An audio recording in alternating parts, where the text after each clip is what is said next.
The Courier is the story of a real-life British spy during the Cold War, Greville Wynne, played here by Benedict Cumberbatch. Let's talk about this movie.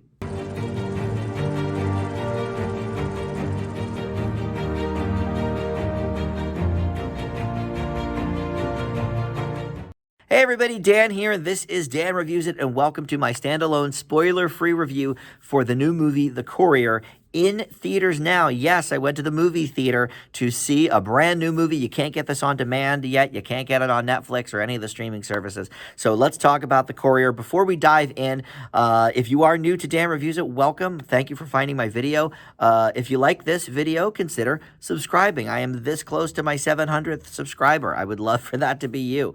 And of course, comment below if you've seen this movie. If you want to see this movie, let me know your thoughts on The Courier. Now, this was originally called Iron Bark, and when it premiered at Sundance shortly before COVID, it was called Iron Bark. So if you've heard that in the mix, that is this movie. But it's now called The Courier, which I think is a little bit of a more boring title, if I'm being honest, but it's all right. I try not to grade on titles here, so we won't worry about that. But it just got released this weekend here in the United States. It's coming out in May in the UK, which I think it will do very well because, of course, they love Benedict Cumberbatch over there, and it is sort of, about the British spying on the Russians. So it is definitely a very British story.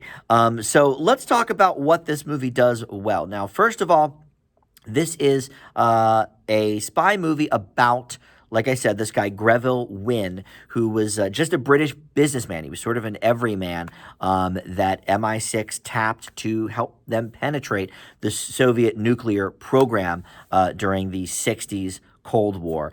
And basically, Wynne and his Russian source, Oleg, who's played here by Merab Ninidze, whose code name is Iron Bark, it's where they got the original title, provided some crucial intelligence for Wynne to bring back. Other than Benedict Cumberbatch, by the way, the only person you might recognize in this movie is Rachel Brosnahan from Mrs. Maisel. She's been trying to step out sort of from that role, although she's still taking more roles in that era, like that movie, was it called I'm Your Woman or something? On Amazon Prime. It was a very average movie, but that took place in the 70s. This takes place in the 60s. Of course, Maisel in the 50s and 60s. So it's like, all right, at some point, I'd love to see her step into something from today and see how she does with that. But she's very good here. She plays a CIA officer named Emily Donovan, one of the ones that recruits Greville. And then Jessie Buckley plays Greville's wife, who I don't really know her from anything either. But anyway, this is, I think, Cumberbatch's best performance in quite a while. If you caught my review of The Mauritanian the other week, I thought he was not doing a good job in that. He had this really thick, I should say, Southern accent that just took me out every time. It was not a good performance. I thought I felt he was miscast. Here, he's great. I mean, this is really maybe not quite to the level of Alan Turing from the Imitation Game. That was an amazing movie, but I mean, it's pretty close. We see a lot of the great Cumberbatch coming out here that we usually know and love. Now, this movie, I think, will probably not have any Oscar chances because by the time the next Oscars rolls around, this will be all but forgotten. But it was supposed to be a late summer release that, of course, because of COVID, got shelved, and it got pushed back, I think, to the fall, like it was going to be November then. And then they just decided, all right, we're just going to release it now, whatever, doesn't matter. So it's coming out here, and then in May it will be in the UK, like I said. So the thing I can compare this the most to for recent films is Bridge of Spies with Tom Hanks. It was, very similar there, but that was more about the actual officers sort of in charge of things rather than the actual spies themselves and the guys doing the work. And so what I think this movie does an incredible job of is that it's not necessarily looking at the spy stuff. Like, we're not necessarily looking at cool gadgets or, oh, how did they do this? How did they, figure this out? When did they get the message this way? No, this movie is really about the two men at the helm of it, Greville and Oleg, and their friendship. They form this great, true friendship out of this because they're both family men that are both obviously keeping secrets from their family. Greville, of course, has to make up an excuse to why he's going to Moscow all the time. He tells his wife it's for business, but of course, in her mind, she's thinking, oh, well, he's maybe messing around, having an affair. And it's, told a couple of times in this story that, yes, he had an affair a few years ago. And so that's why her signals are up on that. But, of course, he can't tell her the truth. And Oleg, well, he's a traitor to his own country. I mean, he's really giving Russian secrets here to MI6. So, obviously, he can't tell his family about that. And they each have one child. Greville has a son. Oleg has a daughter. And they're about the same age. They're like, elementary school age. So they really form this intense friendship.